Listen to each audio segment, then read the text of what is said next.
सीता माता की जो रिक्शा वाला अच्छा ಇದೆ ಗೋಶಾಲೆ ಕಸಾಯಿ ಖಾನೆಗಳು ಕಂಡಾಪಟ್ಟಿ ಅದಾವ ಇಲ್ಲಿ ತಾಲೂಕಿನೊಳಗ. ಅದಕ್ಕೆ ಸಪೋರ್ಟ್ ಮಾಡ್ಬೋದ್ರಿ. ನಾಳೆ ನಾವು ಒಂದು ಸಾರಿ ತಲೆ ಕೆಟ್ಟು ನಿಂತೀವಿ ಅಂತಂದ್ರೆ ನಾವು ಒಟ್ಟ ಬಿಡಂಗಿಲ್ಲ. ನೀವೇ ಏನಂತಂದ್ರೆ ಆ ಗೋಹತ್ಯೆ ನಿಷೇಧ ಇದೆ, ಕಾಯ್ದೆ ಇದೆ, ಅದನ್ನ ನೀವು ಸರಿ ಮಾಡಿಸ್ಕೋಬೇಕು ಅಂತಕ್ಕಂತ ಒಂದು ಎಚ್ಚರಿಕೆಯನ್ನ ಕೊಡ್ತಾ ಇದೀನಿ ಅಂತಕ್ಕಂತ ಮಾತು ಹೇಳಿ ಇವತ್ತೇನಂತಂದ್ರೆ ಎಷ್ಟೋ ಜನ ತಾಲೂಕಿನೊಳಗ ಎಲ್ಲಿ ಬೇಕಾದ್ರೆ ಗೋಳು ಹಾಕ್ಲಿಗತ್ತಾರ. ನೀವು ಸ್ವಲ್ಪ ಎಚ್ಚರಿಕೆದ ಅಧಿಕಾರಿಗಳು ಯಾಕೆ ಇದು ಮಾಡಾಕತ್ತೀರಿ? ನಾನೇ ಒಂದು ಪ್ರಶ್ನೆ ಮಾಡಿದ್ರೆ ಇಲ್ಲಿ ಕರೆಸಿ ಒಳಗೆ ರಾತ್ರಿ ಏನಂತಂದ್ರೆ ಜೈಡ ಹಾಸ್ಪಿಟಲ್ ಒಂದ್ 15 ದಿನ ಅಧಿಕಾರಿಗಳಿಗೆಲ್ಲ ಹೇಳಿದ್ರು ಕೂಡ ಕಿಮ್ಮತ್ ಕೊಡಾಗತ್ತಿಲ್ಲ. ಈಗೇನಂತ ನಮ್ಮ CPI ಸಾಹೇಬ್ರು ಹೊಸದಾಗಿ ಬಂದಾರ. ನಿಜವಾಗ ಅವ್ರು ಬಂದು ಹೇಳಿ ಹೋಗ್ಯಾರ, ಆರ್ಡರ್ ಮಾಡಿ ಹೋಗ್ಯಾರ. ಅವರು ಬಹಳ ಟೈಟ್ ಫಿಟ್ನೆಸ್ ಅದ, ನಮಗ್ ಖುಷಿ ಅದ. ಹಂಗೆ ಇರ್ಲಿ ಅಂತಕ್ಕಂಥ ಮಾತ್ರ CPI ಸಾಹೇಬ್ರಿಗೆ ವಿನಂತಿಯನ್ನ ಮಾಡ್ಕೊಂತಾನೆ. ಹೀಗಾಗಿ ನಾವ್ ಎಷ್ಟು ಚಂದ ಇರ್ತೀವಿ ಅಷ್ಟೇ ಸಮಾಧಾನ. ಎಷ್ಟು ಸಮಾಧಾನ ಇರ್ತೀವಿ ಅಂದ್ರೆ ಶ್ರೀರಾಮ ಎಷ್ಟು ಸಮಾಧಾನ ಇದ್ದ ಹಂಗೆ ಇರ್ತೀವಿ. ಆದ್ರೆ ಏನ್ ಹಂಗಂತೇಳಿ ತಲೆ ಕೆಟ್ಟ ಏನಾದ್ರು ಬಹಳ ಜಿಗಿದಾಡತ್ತ ಅಂದ್ರ ಬಹಳ ಜಿಗಿದಾಡ್ತ ಹನುಮಂತನ ಗದ ತೋರಿದ್ರು ಬರ್ತಾವ ಅಂತಕ್ಕಂಥ ಒಂದು ಮಾತು ನೆನಪಿಟ್ಕೋಬೇಕು ಅಂತಕ್ಕಂಥ ಮಾತನ್ನು ಹೇಳಿ ತಮ್ಮೆಲ್ಲರೂ ಕೂಡ ಒಳ್ಳೇದಾಗ್ಲಿ. ಜಿಲ್ಲೆಯ ಎಲ್ಲ ಹಿಂದೂಗಳು ಒಂದಾಗಿ ತೀವ್ರವಾದಂತಹ ಹೋರಾಟ ಮಾಡಿದ್ದರ ಪರಿಣಾಮ ಇವತ್ತು ಅಲ್ಲೊಂದು ಹಿಂದೂ ಸಮಾವೇಶ. ಮೊದಲು ಹೇಳ್ತಾ ಇದ್ರು ಜಿಲ್ಲಾಧಿಕಾರಿಗಳು ವರಿಷ್ಠಾಧಿಕಾರಿಗಳು ಯಾವುದೇ ಕಾರ್ಯಕ್ರಮಕ್ಕೆ ಅನುಮತಿ ಇಲ್ಲ, ನೀವು ಅನುಮತಿ ಕೊಡದೇ ಇದ್ರೂ ಕೂಡ ನಾವು ಕಾರ್ಯಕ್ರಮ ಮಾಡಿ ತೋರಿಸ್ತೇವೆ ಅಂತ ಹೇಳಿ ಸವಾಲು ಹಾಕಿದ್ದರ ಪರಿಣಾಮ ಕೇವಲ 10 ದಿನಗಳಲ್ಲಿ 19ನೇ तारीख पंका मसीदी कंपाउंड के पीछे थे, आज 1 तारीख है, आज पंका मसीदी पर्दे के पीछे है. ಹಿಂದೂಗಳ ಮೆರವಣಿಗೆ ಹೋಗ್ತಾ ಇದೆ ಅಂತ ಹೇಳಿ ಆ ಮಸೀದಿಗೆ ಪರ್ದ ಹಾಕಿ ನಮ್ಗೆ ಅಂತ ಕೇಳಿದ್ರೆ ಇವರು ಮುಲ್ಲಾ ಮೌಲ್ವಿಗಳಿಂದಲೇ ಅಧಿಕಾರಕ್ಕೆ ಬಂದವರು. ಇಲ್ಲಿಯ ಮುಖ್ಯಮಂತ್ರಿಗಳಿಗೆ ಕೆಂಪು ತಿಲಕ ಇಷ್ಟ ಆಗೋದಿಲ್ಲ. ಕೇಸರಿ ಪೇಟ ಸುತ್ತಲಿಕ್ಕೆ ಹೋದರೆ ಅದನ್ನ ಕಿತ್ತಿ ಬಿಸಾಕ್ತಾರೆ. ಆದ್ರೆ ಬಕ್ರೀದ್ ರಂಜಾನ್ ದಿನ ಜಾಲಿ ಟೋಪಿ ಇಟ್ರೆ ಮೈಬಿ ಅಲ್ಲಾ ಕಿ ಸಂತಾನ ಅಂತ ಹೇಳಿ ಬಹಳ ಅಭಿಮಾನದಿಂದ ಟೋಪಿ ಹಾಕೋತಾರೆ.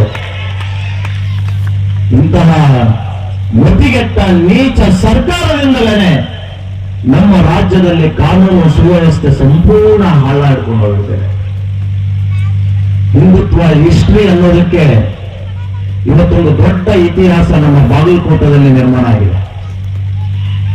ಕಳೆದ 19ನೇ तारीख ಛತ್ರಪತಿ ಶಿವಾಜಿ ಮಹಾರಾಜರ ಶೋಭಾಯಾತ್ರೆ ಬಾಗಲಕೋಟದ ರಾಜಬೀದಿಯಲ್ಲಿ ಮೆರವಣಿಗೆ ನಡೀತಾ ಇರಬೇಕಾದ್ರೆ ಅಲ್ಲಿ ಒಂದು ಪಂಕಾ ಮಸೀದಿ ಅಂತ ಇದೆ.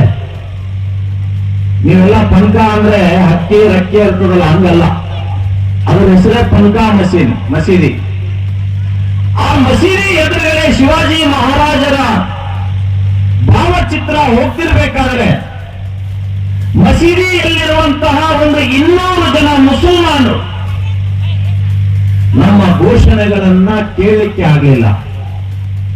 ನಮ್ಮ ನೃತ್ಯವನ್ನ, ನಮ್ಮ ಹಾಡುಗಳನ್ನ ಸಹಿಸದೇ ಇರುವಂತಹ ಗುಂಡಾ ಮುಸ್ಲಿಂ ನಮ್ಮ ಮೆರವಣಿಗೆಯ ಮೇಲೆ ಕಲ್ಲುಗಳನ್ನ ತೂರ್ತಾರೆ. ಶಿವಾಜಿ ಮಹಾರಾಜರ ಪುತ್ಥಳಿಯ ಮೇಲೆ, ಭಾವಚಿತ್ರದ ಮೇಲೆ ಚಪ್ಪಲಿ ಹಾಕ್ತಾರೆ. ಎದುರುಗಡೆ ಪೊಲೀಸರು ನಿಂತ್ಕೊಂಡಿದ್ದಾರೆ. ಪೊಲೀಸರು ತಡಿತಾ ಇದ್ರು ಕೂಡ ಪೊಲೀಸರನ್ನ ನೂಕಿ ಪಕ್ಕಕ್ಕೆ ತಳ್ಳಿ ನಮ್ಮ ಕಾರ್ಯಕರ್ತರ ಮೇಲೆ ಕಲ್ಲಿನಿಂದ ದಾಳಿ ಮಾಡ್ತಾ ಇದ್ರ ಪರಿಣಾಮ ನಾನು ಮೊನ್ನೆ ಬಾಗಲಕೋಟೆ ಹೋಗಿದ್ದೆ. ಪಟ್ಟಣದೊಳಗ ಪ್ರಪ್ರಥಮ ಬಾರಿಗೆ ಹಿಂದೂ ಸಮ್ಮೇಳನ ಆಯೋಜನೆ ಮಾಡಿರುವಂತ ಎಲ್ಲ ಆಯೋಜಕರಿಗೆ ನಾವೆಲ್ಲ ಧನ್ಯವಾದಗಳನ್ನ ಚಪ್ಪಾಳೆ ಮುಖಾಂತರವಾಗಿ ನಾವೆಲ್ಲ ತಿಳಿಸ್ಬೇಕು. ಬಹಳ ಒಳ್ಳೆಯ ಕಾರ್ಯಕ್ರಮವನ್ನು ಅವರು ಮಾಡಿದ್ದಾರೆ. ನಿಜವಾಗಿ ಕೂಡ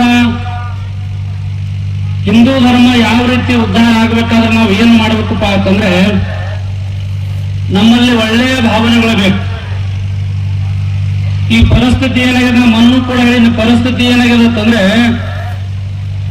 ಯಾರಾದ್ರೂ ಮಠಗಳಿಗ ದೇವಸ್ಥಾನಕ್ಕೆ ಹೊರಟಿರುವ ಭಸ್ಮ ಹಚ್ಕೊಂಡು ಹೊರಟಿರ್ತಾನೆ, ನಮಸ್ಕಾರ ಮಾಡ್ಬೇಕು. ಮಠಕ್ಕೆ ದೇವಸ್ಥಾನಕ್ಕೆ ಹೊರಟಿರ್ತಾನೆ, ಅಲ್ಲಿ 4 ಮಣಿ ಕಟ್ಟಿ ಮೇಲೆ ನಮ್ಮವ್ರಿಗೆ ಕುಂತಿರ್ತಾರ.